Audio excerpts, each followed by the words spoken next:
ఈరోజు మనం మ్యాంగోతో ice cream అయితే చేసుకుందారా. ఇలా మ్యాంగోని అయితే ఒక మ్యాంగోని తీసుకుని ఇలా కట్ చేసుకుని మిక్సీ జార్లో వేసుకుని మనకి తగినంత షుగరు మిల్క్ కూడా వేసుకుని బాగా మిక్స్ చేసుకోండి. మిక్స్ చేసుకున్న ఈ మిశ్రమాన్ని మనం ఒక గ్లాస్లో వేసుకోవాలి.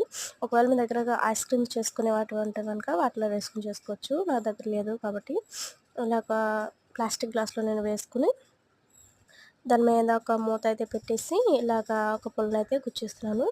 ఇలా చేసుకున్న దాన్ని మనమైతే ఒక 5-6 గంటలు కూడా డీప్ ఫ్రిడ్జ్లో పెట్టుకుంటే మనకి ఐస్ క్రీమ్ అయితే రెడీ అయిపోతుంది అనమాట.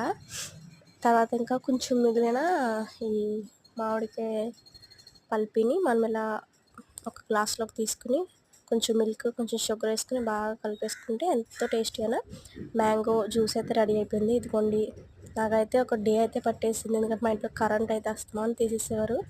ఎంతో టేస్టీ అయిన మ్యాంగో ఐస్ క్రీమ్ అయితే రెడీ.